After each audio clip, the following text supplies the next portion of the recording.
for entertainment, education, and information purposes only, and the topics discussed should not be used solely to diagnose, treat, cure, or prevent any diseases or conditions. Furthermore, the views and statements expressed on this podcast are solely those of the host and should not be interpreted to reflect the official policy or position of any entity aside from possibly Cash Like More Hospital and affiliate outreach programs, if indeed there are any. In fact, there are none. Pretty much, we aren't responsible if you screw up. You should always do your own homework and let us know when we're wrong.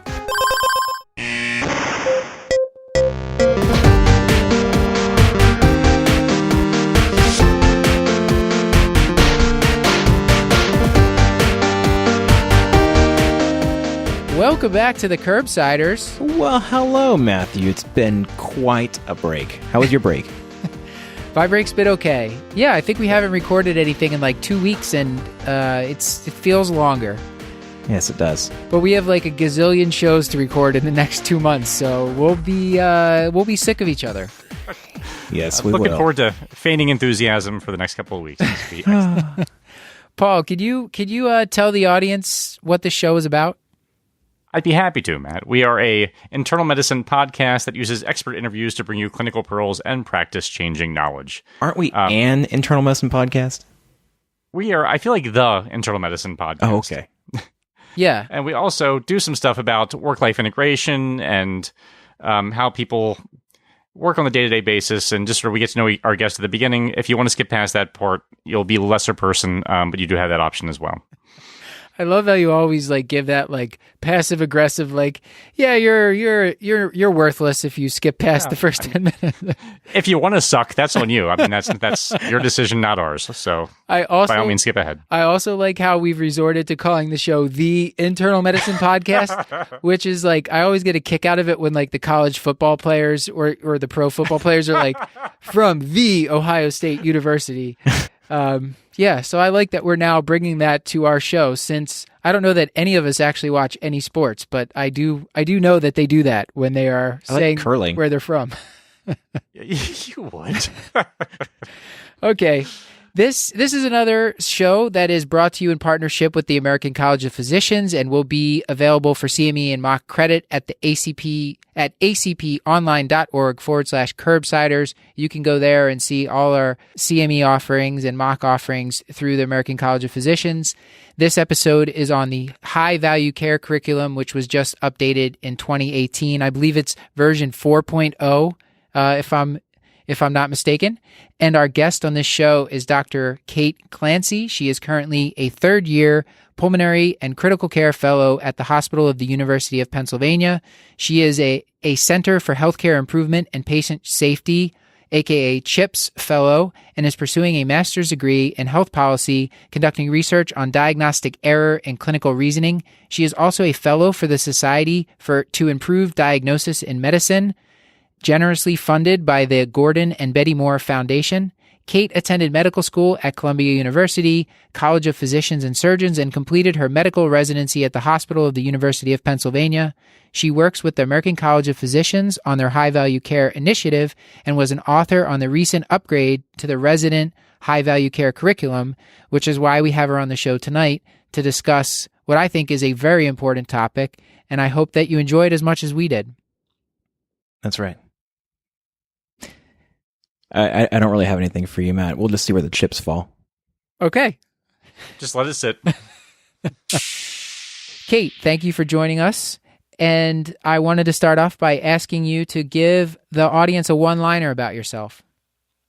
Sure. So I'm a 32-year-old pulmonary critical care fellow at the Hospital University of Pennsylvania. And I'm doing research and learning about clinical reasoning and high-value care and how those two things can go together with medical education. I'm a cat mom, a fanatic of Buffy the Vampire Slayer, and a New York sports fan.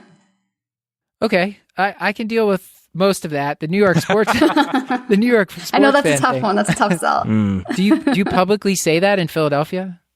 I do, but I don't hate the Eagles, so I get by okay. All right, I won't make any comments about Eli Manning. We are in dicey waters. This is getting derailed already. All right, why don't one of you guys ask a question then? Paul? Yeah, I'm actually going to go off script just because I'm really fascinated. So can I ask, I mean, you're relatively early on in your career. How did you become interested in high-value care? Like, how did this become a passion of yours? Yeah, I think my interest definitely started in medical education, and in particular in this idea of like, how do we teach people how to think better and how to really reach this expert level thinking faster? It was something I struggled with as a student and as a trainee, so I felt like I really wanted to get to the bottom of it and try to figure out if there's a sort of evidence here, and so I've sort of started to do my research around that topic. And it really intersects a lot with high value care, because when you're thinking about what's the thinking process, of course, there's these like frameworks and backbones of that. But then there's this other piece of it which is like, how do I actually get that information and fill in these blanks? And is that information even available? And then another sort of opportunity that I had was my mentor works with the ACP on this high value care project. So she's like, oh my gosh, this is a total marriage of these two things, and you know, kind of got into it and haven't looked back. I'm impressed that you found time to fit that into. Did you start that during residency or fellowship? During fellowship. So we actually have a nice setup with our fellowship program where we do 1 year of the intense like ICU, pulmonary inpatient time, and then really have 2 years of dedicated research. So I've really gotten this sort of space and time to pursue those interests, which has been great. Wow. That's awesome. Mm-hmm. I spent so much time just trying to figure out like how the kidneys work and where the bathrooms are, like that I to develop an interest in this, as I just didn't have time until much later in my career. So good for you. Yeah, I pretty much just worked and like binge watched Netflix when I was in med school and residency. Yeah. Stuart? Yeah. I'm going to slightly deviate off script too, only because Paul did, and I don't want him to be the only one. So who's your role model and why? Like, who would you look up to? That's not a hard question at all. My role model is my main mentor, Jessica Dine. She's also a pulmonologist at Penn, and she's just like a master medical educator. She's a researcher, and she's really found a way to sort of marry that sort of subspecialty training with the medical education, which can be a little bit of a challenge. And I've just seen her in her career sort of do a non-traditional path, and she's been super helpful in trying to help me sort of forge that as well. I'd say you're well on your way. And at least me, I don't want to speak for Paul and Stuart, but Paul tells me he's not against fellowships. But no, we've talked on this. We've talked on the show before, because I feel like we are, and to some extent, everybody should find a non-traditional path, whether that incorporates a fellowship or not. I think if you're looking to get like the happiest place or the most fulfillment in your career, it should be a non-traditional path. Like, should be a job that doesn't exist, that you created for yourself because of your unique set of skills. Yeah. And that's essentially what I'm aspiring to. And I don't speak for them, but I see both my colleagues, Stuart and Paul, are doing the same thing. It seems to me from the outside. Yeah. I've applied for the certified physician executive twice. I'm going to do it a third time. I'm going to keep applying until they just give up and let me do it. But, you know, there are multiple different non-traditional routes to go, and we've all got our niche. It's important to find it.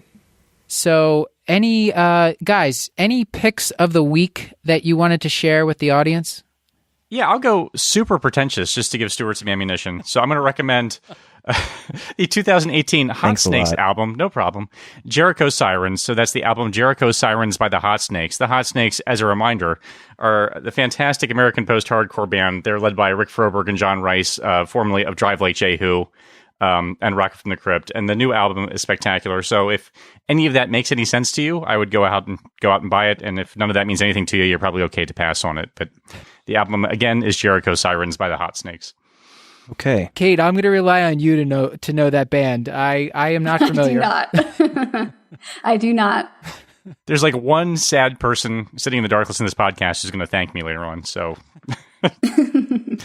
okay. Well, I'm going to go in the same vein, only because I feel like, I don't know. I feel like trying to see if I can one up Paul, which I'm not going to be able to, because this is definitely mainstream. But my pick of the week is the 9th studio album by the Scorpions. Love at First Sting, especially their single "Rock You Like a Hurricane." That was like my anthem when I was really, really young. I was like 3 years old, rocking out to "Rock You Like a Hurricane." Oh, I have no idea why, I love that song. That is the single most upsetting thing I've ever heard. Kate, we usually get some sort of a recommendation, like a book or app or anything. So did you have any kind of pick of the week for the audience? So I think, and not to go another podcast on you guys, but I just started listening to the Slow Burn. There's a second season of, it's on the Clinton Lewinsky scandal. So I just listened to the first episode of that earlier this week. And I think, I don't know, it's only one episode, but I think it's going to be pretty good. I think I've seen that advertised.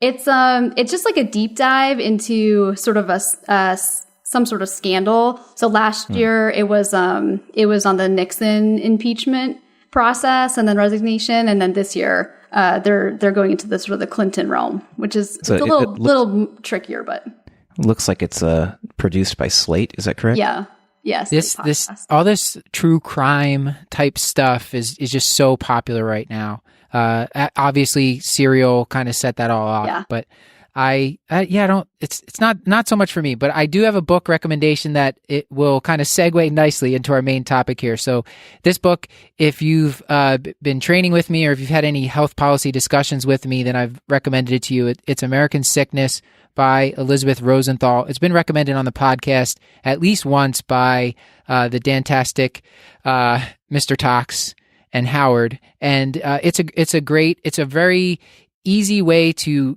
kind of get a broad overview of health policy. It does a great job of like following the money and pointing out things that we as a healthcare system are doing, and where a lot of these excess costs come from. And some of that is what we're going to talk about tonight with Kate. And that's why we had her on the show, because we want to talk about this high value care curriculum that she helped to create.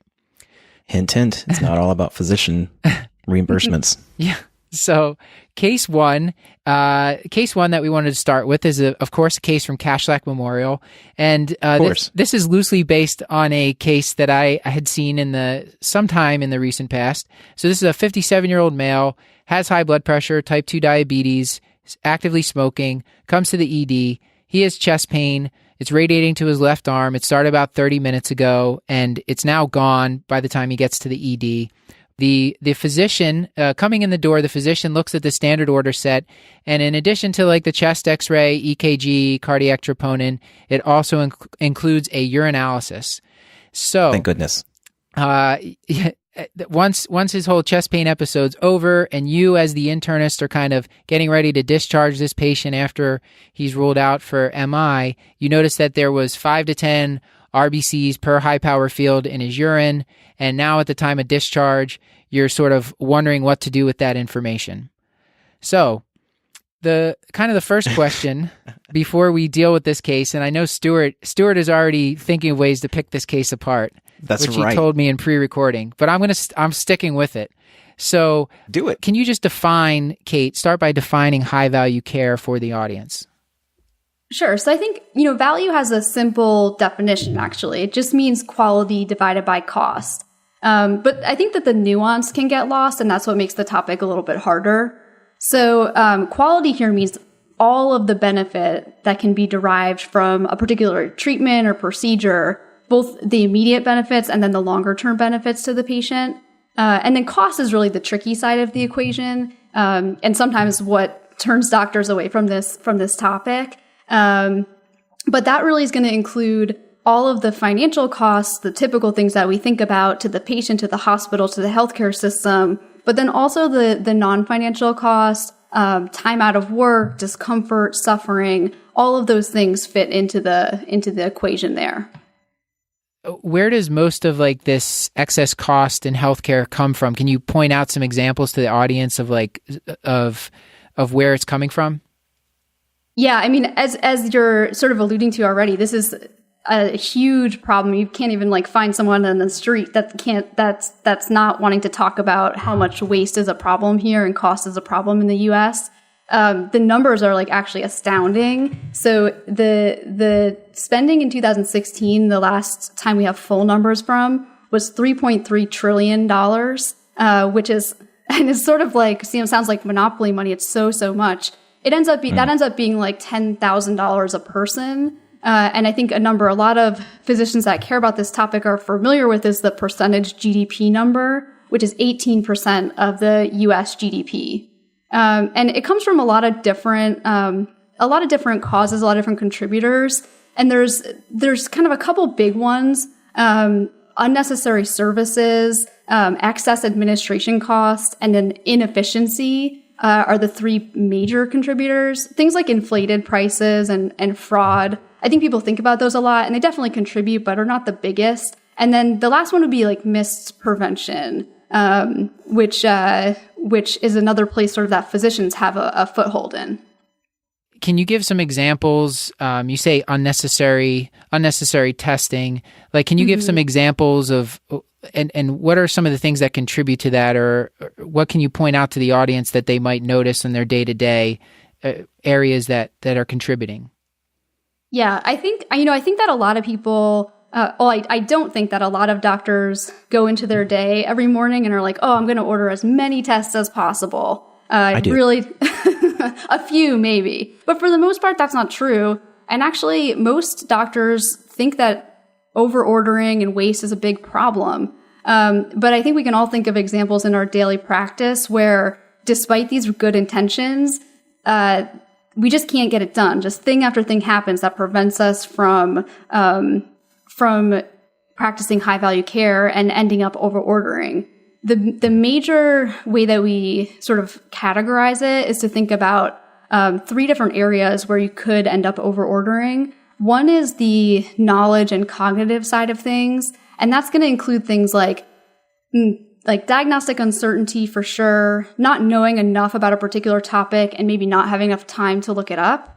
And then the other sort of categories are going to be process-related things, the systems-related issues where it's just easier to order things than not order it. Like, it's easier to order things up front. This is like your patient gets admitted to the hospital and you order like repeating labs till kingdom come. And I think I'm guilty of that for sure. Or for instance, like ordering an echo that you know a patient just got a week ago at another hospital because there's just such a hassle getting it over to you in the form that you want it. Also guilty of that. And then the final thing that's probably the hardest to deal with is culture. And that's institutional culture. Things like, from the trainee side, you hear a lot about, well, I didn't know what the attending wanted. I didn't want to let them down. I didn't know what the expectations were. And then, right, you got to rule out that pheochromocytoma. It's true. If you don't, that one that you miss, that 1 out of 1,000, oh my gosh, it's going to haunt you.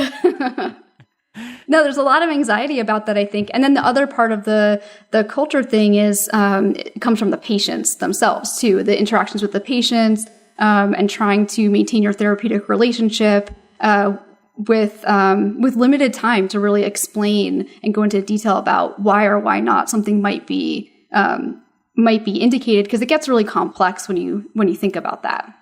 But what do you think about Matt? He just found this urothelial carcinoma. He's going to rule it out. He's going to be the man here, right?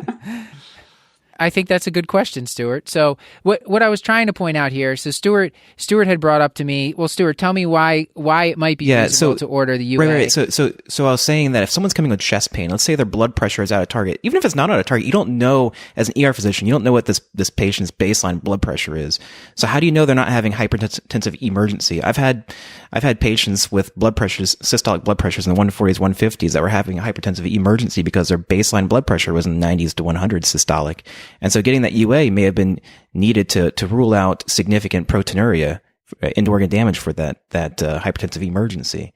You know, unfortunately, you can overthink things too. And I think this is an example of you overthinking. Yeah, I mean, absolutely. It's an example of me overthinking it. That's why I'm not an ER doctor. Because hypertensive emergency looks like an emergency. The patient's going to look sick. Like it's not going to be like they're chilling. Like this guy, what this case is meant to be, stable vital signs, comes in, the chest Right. pain's already resolved. No one's worried Exactly. about this case. We're just ruling him out. And now he has this UA where we have to deal with, Yeah. he's a smoker, he's over 50, and he has RBCs, and probably no one would have ordered the urine study if it wasn't in that this order kind of set. harkens back to what we're talking to Gurpreet about. So establishing your case files, your patient log, and being able to harken back to that and say, hey, look, I've seen this patient 1,000 times. This is not hypertensive emergency. But the only way to really do that is to have some closure with your cases. Right. But Kate, for this kind of thing in order sets, how much is this contributing to it? Where there's like this is an inappropriately ordered test, and I think it's kind of a systems issue where it's in there for the physician. They might not have ever thought to order it, but they just clicked on it, or maybe they even forgot to unclick it. Maybe that is the case. Yeah, I think that's definitely part of it. And it's hard too, because you might say, you could make the argument that if that's saving you time, then maybe you had enough time to think things through on another patient or to make another sort of more nuanced decision. So it's all sort of a balance of using the system to your advantage. And then, but I think the important part is to recognize there's pitfalls of it. And we actually addressed this at our hospital. It was a resident-led QI project to deal with this over-ordering of daily labs for patients where it wasn't indicated. And they really took it, I think it kind of demonstrates the right approach to this, where they said, let's deal with the EHR side of things and make it a little harder to reorder the tests. Let's make it a priority culture-wise. So they actually added it in as like a checklist item on rounds to remind people, like, we need to talk about it with the attending every day. Hey, is it cool if we don't get a CBC tomorrow? Hey, we decided they don't need a CBC. Convince me otherwise. And they were able to make a change, a difference with that. So I think going at it with that approach of like, it's not just one thing. There's going to be components of this like diagnostic uncertainty plus culture plus the system. And you really have to figure out which pieces make the most sense to change. And it's probably in concert with each other. The reason that I wanted to just put in this case here is because this is one there where you talk about the downstream effects of these things. And this one, like, this person's going to need, they might end up getting a cystoscopy and an upper tract imaging, and we don't really know the significance of it. And yeah, so it's going to lead to a lot of further testing and patient anxiety. And maybe the patient will be saved by this incidental finding, or maybe it's nothing, and then it costs thousands of dollars of testing and lots of worry, which is what I worry about with this. Yeah, and as a pulmonary fellow, I think we see a lot of the overordering of CT scans leading to pulmonary nodule cycles. Well, that's not indicated? Oh, I'm sorry. Right, and thyroid nodules and adrenal. And then you have to follow up Yeah. the CT scan in 6 months. Yeah, and I think that the patient anxiety part is such a huge part of it, because it leads to additional visits and contact with the healthcare system. That's part of that cost factor when you're thinking about the value. Because if they're sitting there, which I would be if I had a concern like that, if they're sitting there like stressed at work, not getting done what they want to get done, not engaged in their life, then that's a really major cost that's hard to make up. So Stuart, why don't we move on to the next case here? So we have case 2 from Kashlak Regional Medical Center Standalone Specialty Care Center. So we have Miss KC. We'll just call her Kaylee. She's a 32-year-old comedian and aspiring actress without health insurance. She's diagnosed with an ACL tear after an injury. Yeah? Injury in the beer softball? What? Injury in the beer league softball? Beer league What? softball. What is that? Sounds dangerous. It's where you Okay. it's where you play softball and drink beer. It's very Okay, well, popular. back to my teleprompter. All right. She sees an orthopedic surgeon who practices at both an ambulatory surgical center and the city's large, prestigious academic medical center. She asks you, as her primary care doctor, to estimate her out-of-pocket cost for this procedure. I tell her, well, I've got a puzzled look on my face. So what do I do with this? So in order to understand high-value care, we need to know about healthcare costs, but I'm a physician. I have no flipping clue what it's going to cost. Can you briefly explain the flow of money between patients, their health plan, and healthcare providers? So that's, I think you're laughing because it is a little bit of a complex question. So it's going to be, it's going to be dependent on a lot of different factors, patient dependent. But the sort of big picture is that for an uninsured patient, she's facing a bill for the entire face value of the surgery. That's going to include like hospital fees, doctor's fees, anesthesia fees, the OR fees. It's going to run in the range of like $20,000 to $50,000. And that's probably not including the cost of like physical therapy, crutches, whatever else equipment she needs down the line, and then subsequent doctor's visits.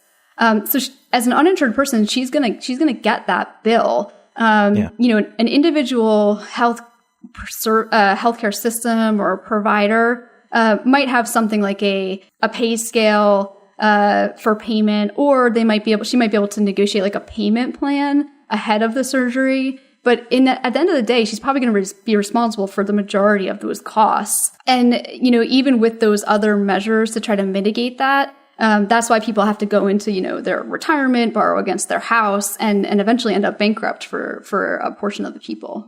So are these costs higher for the uninsured? Why, if that's the case? Yeah. So then the other sort of side of the coin is looking at everybody else. So that's the uninsured story. And then for insured patients, there's a couple different ways to have insurance, as most people know. So for a privately insured person, they pay a certain monthly premium. Usually their employer will pay also to that same, will contribute, usually more than they would. And then you end up basically protecting yourself from this sort of situation where you have a large unexpected medical cost that would essentially ruin everyone. And so what ends up happening is those insurance companies will make negotiations with individual hospital systems, and they'll negotiate down to a price. And so an individual, uninsured, doesn't have the advantage of the insurance company to get down to a price. And the insurance companies, not insurance companies, but the insurance type, which gets the best negotiations, is going to be the government-based insurances. So Medicaid for people under a certain income amount, and then Medicare for people over 65. They have the biggest, because they insure so many people, they have the biggest negotiating power, so they can really get the prices down to the lowest amount. Kate, what struck me about this reading to learn about this topic, both from like the insurance side and from the hospital system side, it seems striking that the hospitals with the biggest hospital systems, they can charge the most money for their testing because they can say, well, if to an insurance company, if you don't want to pay this, then we won't take your insurance and you're going to lose like this giant market share. So they tend to charge, the bigger the hospital system, they tend to charge the bigger prices versus the smaller privately owned practices. They don't have as much bargaining power because an insurance company has less to lose if that private practice kind of stops accepting their insurance. So, that's interesting because the non-facility rate for CMS is typically higher than facility rate. So I don't know explain what if you can mean speak there? to that. Do you know what I'm getting at there, Kate? So like the non-facility reimbursement rate is typically higher than the facility reimbursement rate. So you're saying like an ambulatory surgery center versus a hospital? Versus like a hospital. Yeah. So they get reimbursed at a higher rate. I don't know why. I just know that that's the case because I deal with this on a day-to-day basis. Mm-hmm. Well, I'm not sure. Yeah, I'm not sure how it all fits in with that negotiating power. But it really does affect patients, like you mentioned, because we have, people see this all the time where a hospital will drop an individual, say Medicaid servicer, and then all those patients have to go find somewhere else. And so it can really, or get recapitated under another plan. So it can really have a big impact on patients' lives. Is there evidence that the patients who are insured have better outcomes than patients who don't? Like let's say we're trying to convince somebody that like a family member or a friend that they should have medical insurance. What's the evidence say about people who are insured? Do they do better? Yeah, it's a tricky question. And there's a little bit of nuance to it. So we actually have some good information from this with the passing of the ACA, and some other sort of expansions of insurance that have given us some good data. Maybe short term, but at least a start. So there's kind of couple different categories of benefit that you might see. So financial security we see is better in patients that are insured. They're not facing this prospect of bankruptcy. They're not facing this prospect of, just worry for years. And so that probably does have health effects downstream, but we haven't measured them. We also see that people report better health. So they're saying, I feel like my health is better. And I think that that's meaningful. With the sort of more black and white outcomes, it's been harder to pin down, actually. So what we have seen is that people who do have insurance access more services in general. But they also access more preventative services. So from the onset of the health insurance changes in Massachusetts, we saw that they have an earlier time to diagnosis and earlier referral to treatment for cervical cancer, which has outcome implications. And then also more people with colon cancer were going for potentially curative surgeries. So that those preventative services seem to be making real outcome differences. From the more recent Medicaid expansion data, where it's a little bit mixed, but the two things that they have shown, at least so far, is that patients that are insured and that are more insured with more coverage, they have evidence of improved blood pressure, which can have then outcome implications down the road that we maybe just can't see yet, and then also decreased depression. And I think that one in particular probably has wide-reaching ripple effects. Now, that was based on Medicaid expansion data. Is that correct? Did I hear that correctly? That's from the Oregon expansions. Yeah, because they were able to do essentially randomized distribution of insurance and levels of coverage and co-payments. And so we have some pretty good data. So I've worked at a clinic that sees a fair amount of uninsured patients. Are there any resources available? When you're trying to determine what tests you actually can order and how much they might cost, is there a way to find out and be able to tell patients that you're working with exactly what they can expect to spend? The master charge sheet. Yeah, so there's charge sheets available from CMS, and then the kind of patient-friendly resource that I've sent people to, and I've used myself actually to try to understand this a little bit better. There's a couple of different websites actually that have databases where you can search a test, and not just tests. You can search tests, procedures, even just doctor's visits. Like, how much is this? You want to send me to an orthopedic surgeon? How much is that visit going to cost? And it's, you have to put in your zip code because costs can vary so much, depending on where you are. But then it gives you a range of prices. And essentially the idea is like a consumer report sort of idea to say, okay, is this a fair price? What they're proposing to charge. And the two sites, is healthcarebluebook.com. And then there's a second site very similar called fairhealthconsumer.org. And both of those, are very similar in the sort of, way that you use them. There was an article going around on Twitter, actually two articles I saw on Twitter recently. One was a gentleman who had gotten an echo at the same hospital about a year apart. One time it was by a private group in their office at the hospital, and the other time was, I believe he was either an inpatient or something, but the first time the test cost him about $340, and he paid half of that. And the second time, the test costs around $3,500, give or take, and he's on the hook for around $3,000 of that, where it was the same hospital. I believe it might have been different cardiology groups, but same insurer, same hospital, and that kind of tenfold cost difference just based on, I'm sure he could have gone somewhere else if he had shopped around and known, but he's like, oh, well, I had one here a year ago. It was $170 out of my pocket. I'll get the next one here. And I can link to that article. And then the other one was a New York Times article. I believe it was published yesterday, and it was talking about the price of an MRI, where there's most people are near like 15 MRI centers, and the cost can differ pretty widely. And most patients just tend to go wherever their surgeon or whoever's sending them for the test refers them to. And people for certain tests that where you could be, I guess you could shop for the test, essentially, where it would make sense to shop for it. What's the quality? What's the cost? People really aren't doing that. And I think it's because there's not that many resources. And if they are there, people don't know about them or they don't understand how to use them. And I would include myself in that group. And that's part of why we wanted to ask you about this. So according to Healthcare Blue Book, a 15-minute visit should cost you $72. Paul, you look like you're going to say something. No.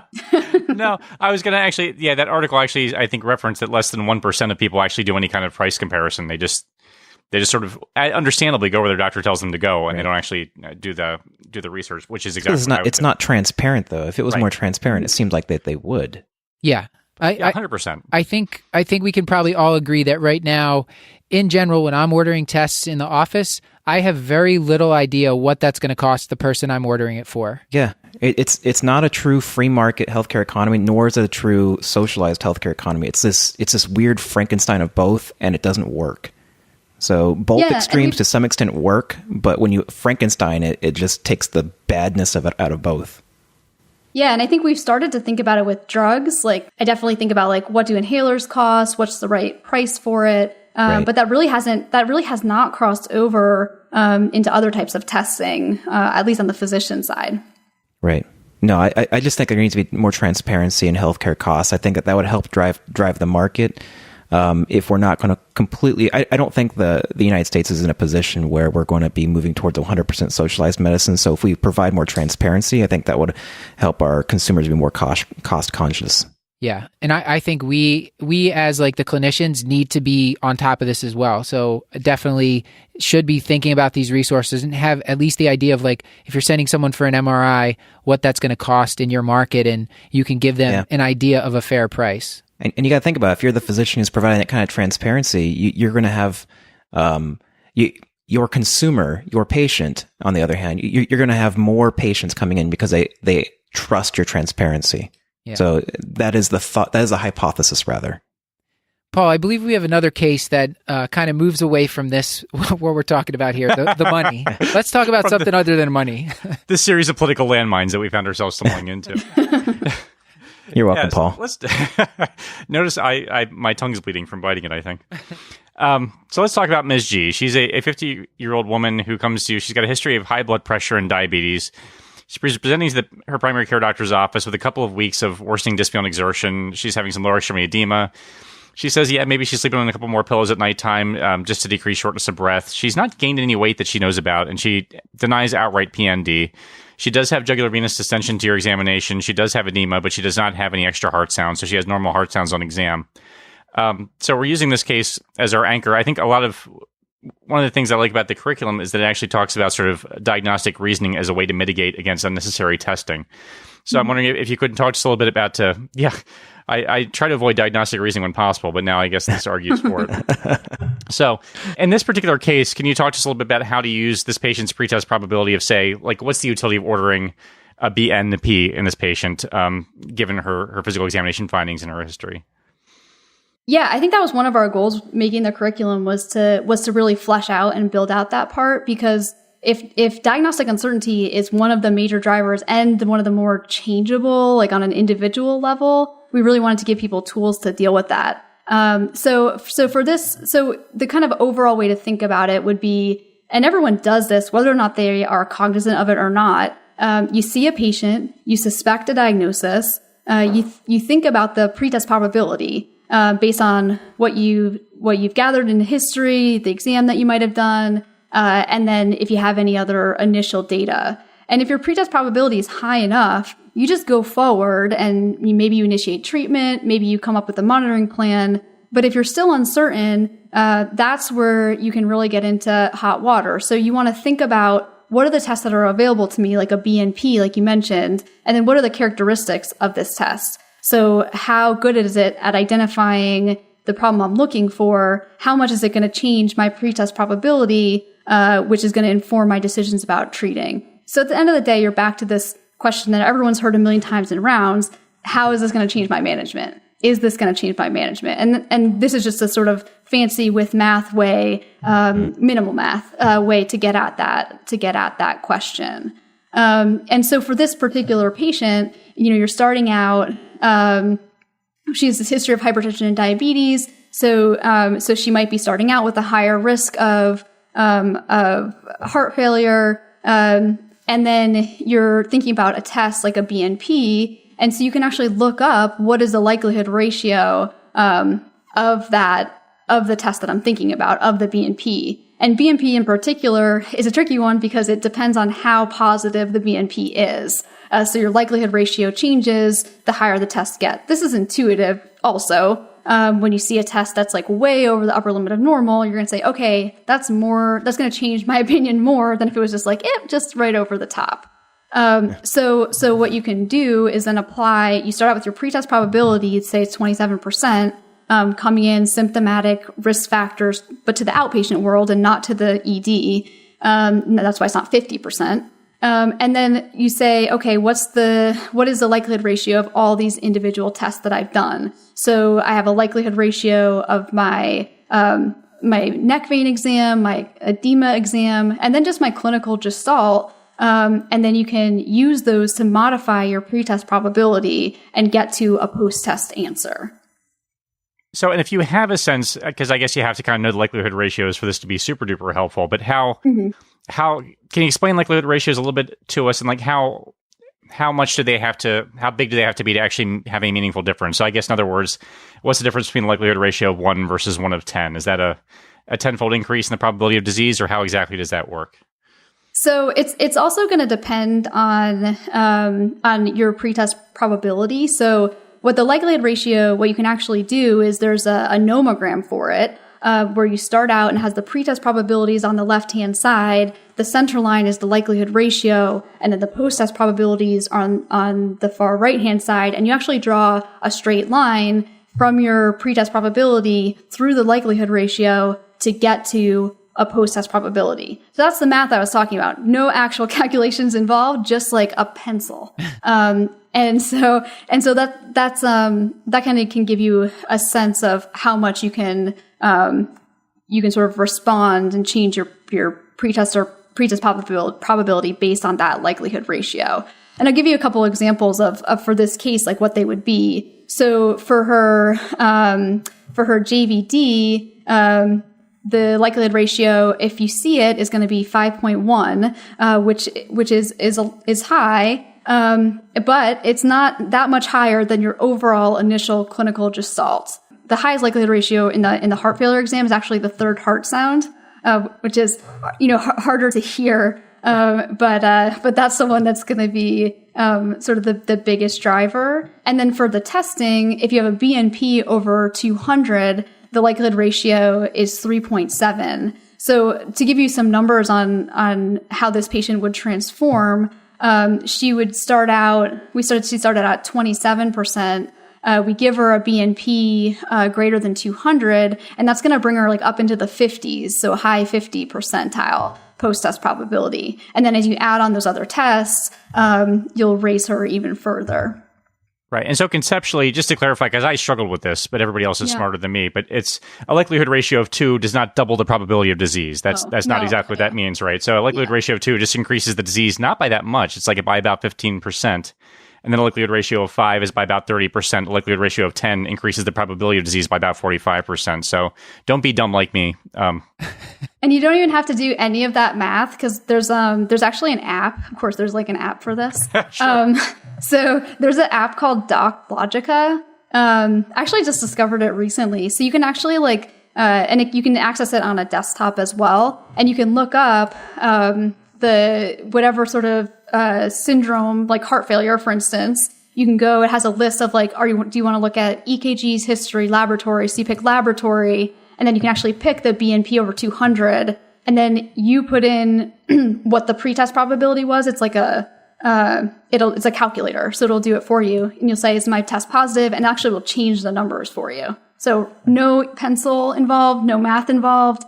Just the app will get you to the answer. That's awesome. That was going to be one of the things that I was going to point out, that it's not, I don't think most people have you have your gestalt about what's the pretest probability, but I don't think people know the true percentages of it. Yeah. And I don't think people have on a holster, okay, the likelihood ratio for this piece of data is this.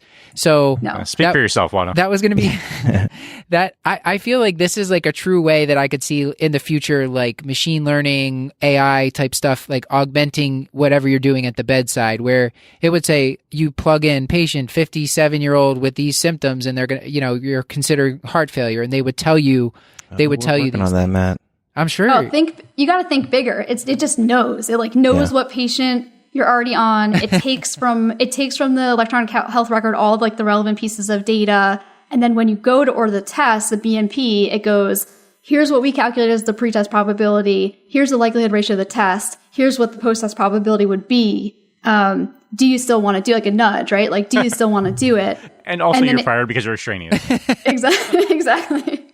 Well, you can override it, but you have to do a little button clicking to override it. That was going to be my next question for you. Are we going to be out of a job, and how soon? I want to get my kids through college before that happens, but I feel like only the informaticists will stay in.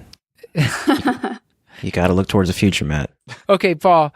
So we're running out of time here. So Paul, I wanted you to kind of bring us home with, we have one more case here, and then we'll get some take-home points from Kate. So we're going to talk about Ms. Z. She's a 45-year-old. Oh, my Lord. Let's try. Ms. Z is a 45-year-old male who wrote this case. That was not me. There you go. So we have Kate, just as a brief aside, we have a bit of a Ron Burgundy teleprompter type thing at the show. And so we like to mess with each other in the Google Doc that we're all looking at while we are recording. Usually I'm the one that is falling prey to that. Okay, go on, Paul. Keep it classy. So, Ms. Z is a 45-year-old female with seasonal allergic rhinitis. She's got a BMI of 29. She's got DJD of the knees. She's coming to us with 3 days of sinus congestion, a post-nasal drip, and a subjective fever of home measured at 99.6 last night. She's requesting an antibiotic that always knocks out the symptoms whenever she gets them, that she's gotten at her local urgent care clinic. She knows that she had a cousin who started with similar symptoms a few years ago and then later died of bacterial meningitis, and so is pretty adamant about really needing the antibiotic to sort of knock this thing out. So can we talk about sort of what use this case as an anchor to talk about what things might prevent us from practicing high-value care and how to maybe overcome them? Yeah, I think this patient is a great example and something everybody has seen and might deal with on an everyday basis. I think the main factors for this patient is obviously her expectations, colored by the experiences that she's had, and that she has an agenda coming into the visit that probably doesn't jive with what the doctor is thinking. There's also an element of defensive medicine here, especially bringing up like a bad outcome. This person has especially any patient that comes in with an idea of what they want and doesn't get it, that sort of raises the heat in the room and really can bring up some issues about, okay, how do I protect myself? How do I make sure I've really thought about everything? And then there might be some local culture going on here too, because it sounds like she's gotten antibiotics in the past. So like maybe, that's just the way the clinic works. And here you are starting out your new job, trying to change things, and you're going to come up against a lot of resistance. So I think the first step in overcoming these barriers is to identify them, to figure out what exactly is going on right now in this patient. So being aware of what are the possible barriers and then bringing it down to the level of the actual patient and what they're bringing into the room. And then, like all things in medicine, probably it comes down to communication, and really talking to the patient, trying to get at their anxiety about what happened with their cousin. And that will give you hearing that story and hearing from them about what in particular they're worried about and what their experiences have been in the past will give you the anchors you need to navigate that conversation. And I think one thing we talked about earlier about transparency in pricing overall in the healthcare system. And I think here's another area where transparency helps. I think talking to patients and saying like, this is my thinking. This is the things I would be worried about. These are the things I'm not as worried about. Here's like the 3 things on the differential. You don't have to speak to them in that way, but to really be open about the way that you're thinking and how you're weighing those, getting back to the value equation, how you're weighing all the potential benefits versus all the potential costs. In that way, you're going to have to acknowledge the potential benefits she's mentioning, the worrying, protecting you against a really unlikely event. Those will get accounted for. And I think a lot of times we just don't give patients enough credit for understanding these. Kind of gets brushed away as like, oh, this is too complex. But the truth is people make really complex decisions all the time. We just have to give them the guidance to understand the specifics of this. But they're able to do it, and so are we. Yeah, I'm kind of snickering here, but you go through all that with the patient, and she still looks at you and says, "Yeah, I've heard this 5, 6, 7, 8, 9, 10 times. I want my." Right? Yeah, and that's going to happen sometimes. And I think you have to, you have to choose your battles and sometimes make compromises, saying things like, how about I write the prescription, and if you're not feeling better in 3-4 days, then it'll be available to you. I know they do. I've tried that. They always fill it. You're like, when did they fill it? Oh, they filled it today. Great, thanks. Yeah, I think choosing your battles and then these relationships build over time. So the next time they come in, you can reference back that conversation and be like, I don't know that we made the right choice last time. I think about it sometimes and maybe bring them to a different place over time. Yeah, show them the likelihood ratio that they're going to get C. diff. Well, I really love the idea of being clinically explicit, like just being really explicit with your clinical reasoning with them. I think that's a really great point, because I've had much more. So where I've seen this fall down is counseling patients about antibiotic resistance, because it's such a remote abstract that worries other people. Like, but if I say, listen, all this argues for a virus, I can tell you right now, the antibiotic will not make you feel better and will give you diarrhea. Like, I think if you outline your rationale behind those points rather than sort of going towards the greater good and the worried about resistance, if you frame the context in your clinical decision making and how it's directly going to impact the patient, I've had much more success with that. Yeah, and the bonus is that you actually then do clinical reasoning, so it's a way to sort of force yourself into that deliberate thinking mode, because you have to do it in order to say it to them, and then that will help you on the internal physician side. That helps you on the defensive medicine part of things, because then when you go write your note, you say, I've considered all of these rare possibilities and, still decided with the help of the patient that this is not something we want to pursue at this time. And that helps both sides. Yeah, I think giving them an out is also helpful. So in this case, I might send them home and say, look, go ahead and take today off. If you're feeling crummy in 2 days, give me a call back. We'll walk you in, and we'll see you again then. Give them an out, give them a way to contact you in some way, shape, or form. Mm-hmm. And that gives them the confidence to go home and say, okay, if something changes, I know who to talk to. Yeah. And you sort of mentioned local culture as a potential barrier. Like, how much do you think about just the culture of medicine too? Like, I wonder, I guess specifically I'm thinking about time. Like, I can see you have, your patients are stacking up, and like, do I have time for a 20-minute conversation about the non-utility of antibiotics right now? And you just sort of collapse just to move on to your next patient. Like, I wonder how often that's part of it too, where what the right thing to do is, but you also have just so much more to do. Like, I just wonder how much the system at large sort of forces maybe suboptimal decisions. Yeah, I think that's definitely a consideration. It's probably the number one reasons people would cite as not being able to do this. And I think one part of it is getting good and being confident in your skills to negotiate this conversation. Because then you can have confidence that this is going to last, exactly 15 minutes, and it's not going to go much further than that.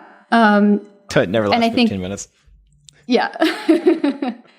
So I think that can help. So feeling prepared and confident as the doctor to negotiate that scenario is probably key. And then, as I think from a culture standpoint, I know that groups have done things like, shown peer prescribing habits and things like that as an effort to try to change the culture. Right. And ultimately, as we go towards these EHR decision helping tools, it'll help to direct some of the culture. There was a couple of outlying facilities that I've dealt with that they had a history of overutilizing things like blood transfusions for hemoglobin greater than 7. And they just put an EHR hard stop in there saying, hey, look, the hemoglobin was this. Do you really want to continue with the transfusion? And it actually reduced the number of unnecessary transfusions by 70% just by an overnight change in the EHR. Yeah. Yeah, we have that in our healthcare system where if it's not, you have to if it's over 7, then you have to put in a reason for why. Right. And it's useful. It's not making a decision for you. Yeah, and I think it's another way to force you to be explicit about your clinical reasoning that can, in the end, help you to make a better decision than you might have otherwise.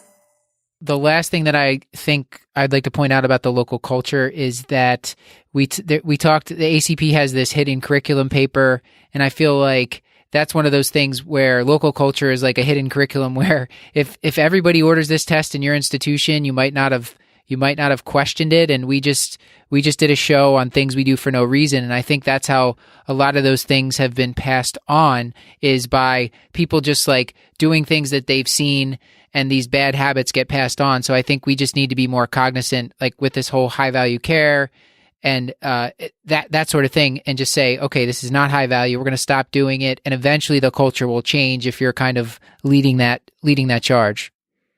Yeah, and that's one of the reasons we, another change when we made to the high value care curriculum for the residents was to build in this aspect of quality improvement and systems improvement, because I do think that that's the other arm of this, that you can make individual changes, and I think that you can really make a difference doing that. But there's also sort of this process of how do we adjust these system levels, whether it's the EHR or the local culture, or other sort of factors that are not just individual based, and using sort of the same QI or systems levels approach to tackle that problem, I think is a really important next step.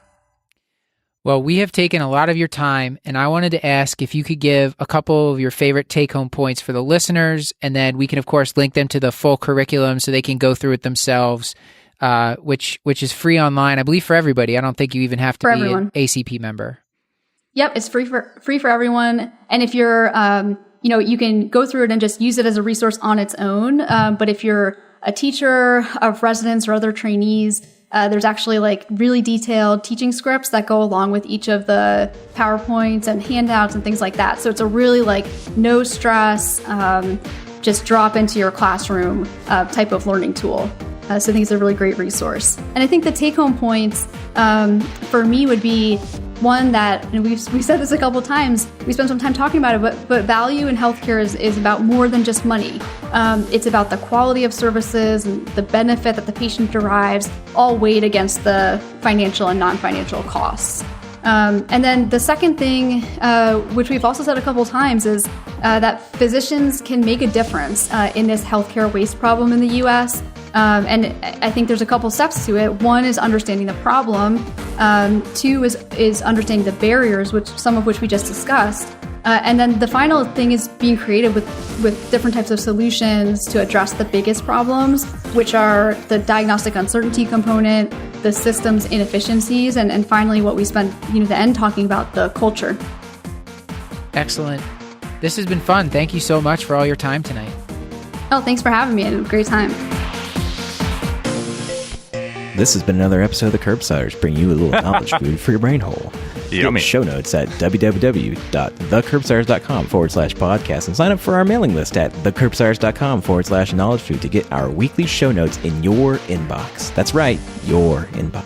We're committed to providing you with high-value, practice-changing knowledge, and to do that, we need your feedback. So please subscribe, rate, and review the show on iTunes, or contact us at thecurbsiders@gmail.com, or reach out on Facebook, Instagram, and on Twitter at thecurbsiders.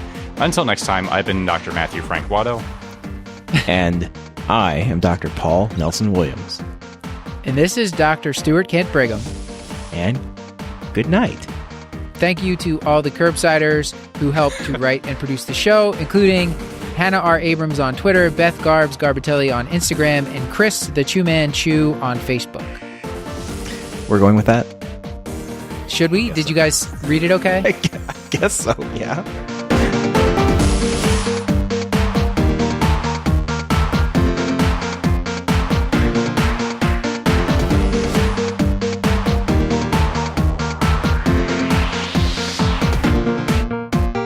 You should see two links. One that says you can live on a Greek island with 55 cats. The other one says high value care.